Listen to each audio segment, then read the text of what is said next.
Courrèges est une marque phare des années 70, pourtant assez méconnue de notre génération. Mais avec ses designs encore vintage, très caractéristiques, elle est en train de se refaire une place de choix sur la scène de la mode et je vais vous expliquer tout de suite comment et pourquoi.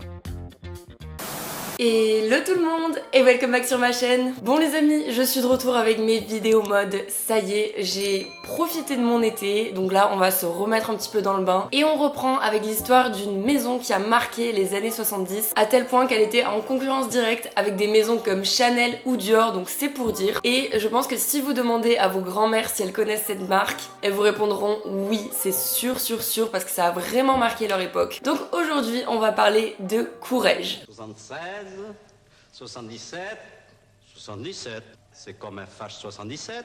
Alors comme d'habitude, on commence par le commencement avec l'histoire du créateur de la maison. Mais cette fois, pour changer, il n'est pas tout seul, ils sont deux à l'origine de la création de la maison. Alors tout commence avec André Courrèges qui est né à Pau en 1923. Adolescent, il veut faire une école d'art, mais son père en décide autrement et il lui impose de faire des études d'ingénieur à Pau. Donc André Courrèges va obtenir son diplôme, mais vous connaissez la chanson maintenant, chasser le naturel et il revient au galop. Et il va rapidement tomber amoureux du dessin et de l'architecture. Et finalement, après la Seconde Guerre mondiale, il décide de faire ce qui lui plaît vraiment et il va partir à Paris pour étudier la couture. Finalement, il va réaliser son rêve puisqu'il va être embauché chez Balenciaga pendant 10 ans où il va se former véritablement au métier. Et c'est d'ailleurs chez Balenciaga qu'il va croiser la route de la femme de sa vie, Coqueline Barrière, qu'il considère comme sa créativité complémentaire. Coqueline, elle a 12 ans de moins que lui et elle a toujours su qu'elle voulait travailler dans la mode. Donc déjà à l'âge de 14 ans, elle a quitté sa ville natale pour faire un CAP couture à Paris. Donc pendant quelques années, ils travaillent ensemble chez Balenciaga, ils adorent, ils apprennent plein de techniques, mais au bout d'un moment, ça va commencer à manquer un peu de challenge pour André et Coqueline. Donc ils vont décider de quitter Balenciaga et de fonder leur propre maison,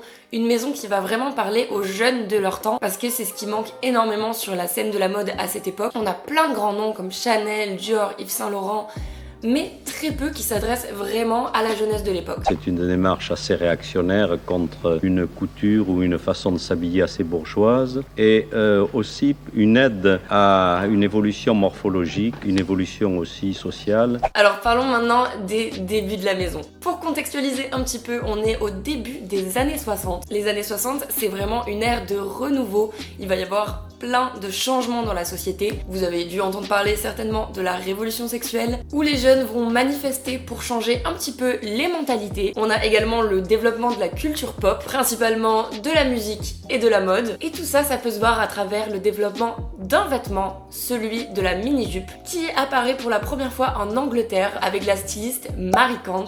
C'est un vêtement qu'elle voit véritablement comme libérateur des mouvements des femmes parce que oui, porter une jupe qui va en dessous des genoux, ça limite un petit peu les mouvements. Donc c'est vu comme une véritable avancée, même si c'est loin de plaire à tout le monde. On croire à la plage. Horrible, horrible. Oh, quelle horreur. Oh, putain. C'est donc dans ce contexte assez similaire en France et en Angleterre que André Courrèges et Coqueline vont créer leur maison. Et en 1964, ils créent l'une de leurs collections les plus connues qui s'appelle The Moon Girl. Donc regardez un petit peu les défilés haute couture de l'époque versus celui de André Courrèges. Donc ouais, il y a plein d'éléments qui sont vraiment nouveaux dans la haute couture. Le fait d'utiliser un décor totalement blanc alors qu'on était sur des défilés un peu en mode intimiste, très peu de lumière. Et donc les Courrèges vont débarquer avec leur bonne humeur, leur couleur et surtout des nouveaux matériaux que personne n'osait utiliser dans la haute couture comme le vinyle ou le PVC qui sont des matières synthétiques et donc pas vues du tout comme des matières nobles à l'époque. Gabriel Chanel est à l'origine de la petite robe noire, et ben André Courrèges, lui, il a imposé la petite robe blanche. Son parcours d'ingénieur lui donne des inspirations très géométriques pour les coupes et ça en fait sa marque de fabrique. En pleine révolution culturelle, Courrèges veut donc libérer les femmes de tous leurs mouvements et bien plus. Il va créer des pièces iconiques comme la fameuse mini-jupe, mais également les boots blancs qui faisaient partie du total look Courrèges à l'époque. Et donc en soi, on pourrait faire un petit parallèle entre Chanel et Courrèges qui tous les deux veulent libérer les mouvements des femmes, mais avec une mentalité encore plus avancée pour André Courrèges, puisque déjà Gabriel Chanel était totalement contre que les jupes arrivent au-dessus du genou, et puis en plus Courrèges va utiliser des matières bien plus modernes. Et ça paye parce que son son travail est extrêmement populaire. Il va être adulé par de grandes stars françaises de l'époque comme Françoise Hardy, Catherine Deneuve ou Brigitte Bardot. Mais rappelez-vous, le succès peut être à double tranchant et cette collection est tellement appréciée qu'elle va être copiée massivement aux États-Unis. Si bien que pendant 2 ans, André Courrèges prend la décision de ne plus sortir de collection publiquement. Il va seulement s'adresser aux acheteurs et à un petit cercle de clients très fidèles pour combattre la contrefaçon. En 1967, il est de retour et il va créer 3 lignes. La première, c'est le prêt-à-porter féminin qu'il va appeler Couture Future, qu'il crée principalement pour également éviter la contrefaçon de ses modèles haute couture et pour permettre ainsi à plus de femmes d'acheter ces modèles. Ensuite, on a la ligne haute couture et la 3e ligne, c'est une ligne de prêt-à-porter sportswear plus accessible qui s'appelle Hyperbole et qui est lancée en 1971. Les couleurs, c'est un peu la signature de Courrèges. On a le blanc évidemment, l'argent qui est une couleur assez futuriste et beaucoup de couleurs vives. Et enfin, on n'oublie pas Coqueline qui a été également très avant-gardiste. Alors niveau mode, elle a toujours été un petit peu plus discrète mais toujours aux côtés de son mari. En revanche, il y a un domaine où elle a énormément innové, c'est celui de l'automobile. Et en 1969, elle a présenté un projet de voiture électrique. En 1969, je sais pas si vous vous rendez compte, mais c'est extrêmement avant-gardiste pour l'époque. C'est une passion qu'elle tenait de son père, c'est vraiment quelque chose qu'elle a continué à travers les années. Et en 2006, elle a même obtenu un brevet d'invention pour ses voitures électriques. Donc vous voyez pourquoi Courrèges, c'est vraiment lié à l'innovation. Et enfin, dernier élément assez emblématique de la maison Courrèges, c'est leur parfum Empreinte qui sort dans les années 70. Malgré ce succès flamboyant, Courrèges a connu une longue période de déclin dans laquelle on va oublier un peu cette maison, même si elle est en train de revenir un petit peu sur le devant de la scène, on en parlera tout à l'heure. Mais du coup, pourquoi cette période de déclin? Déjà, il y a une question de rachat par un groupe japonais dans les années 83 qui a créé pas mal de différends judiciaires entre André Courrèges et ce groupe. Et finalement, André et Coqueline vont finir par racheter leur propre part. Mais du coup, ça fait perdre un peu de vitesse à la maison. Et ensuite, il y a en 1990 le fait que André Courrèges tombe malade, il va avoir la maladie de Parkinson et il va décider de partir à la retraite. Il va se concentrer sur d'autres projets comme le dessin ou la sculpture et c'est Coqueline qui va reprendre un petit peu les rênes. Pendant cette période, la haute couture est abandonnée jusqu'en 2002 où ils font un dernier défilé de haute couture avant d'être totalement abandonnée. Mais vous vous en doutez, si je parle aujourd'hui de Courrèges, c'est que la marque renaît petit à petit de ses cendres depuis quelques années. La renaissance commence en 2011 avec un premier achat. Coqueline va proposer à des publicitaires de racheter Courrèges et c'est un choix assez étonnant parce que des groupes comme LVMH ou Kering avaient proposé à Coqueline de racheter Courrèges et finalement elle se tourne vers des personnes qui n'ont aucune expérience dans la mode, donc c'est un pari assez risqué. Jacques et Frédéric pour l'instant ils choisissent de ne pas relancer les défilés, ils continuent de présenter les collections à seulement quelques personnes. Ils refusent également le Star System où les marques sont représentées par de grandes égéries. Ils préfèrent continuer de s'adresser à toutes les femmes et ils s'en sortent vraiment pas mal puisque dès 2012 le chiffre d'affaires s'envole et passe de 7 à 20 millions, ce qui incite Kering à prendre 30% des parts. Mais il faut attendre 2015 avec l'arrivée d'un nouveau duo, celui de Sébastien Meyer et Arnaud Vaillant, pour que la marque s'envole encore plus. Ce sont deux créateurs cette fois qui connaissent un petit peu le milieu de la mode puisqu'ils sont à l'origine de la marque Coperni et dès 2016 ils vont enfin présenter un nouveau défilé comme si en fait on ouvrait une armoire et qu'on découvrait les pièces qui le composent, des pièces assez simples, donc des jupes, des robes, des vestes, donc un vestiaire très simple mais très varié puisqu'on a une quinzaine de pièces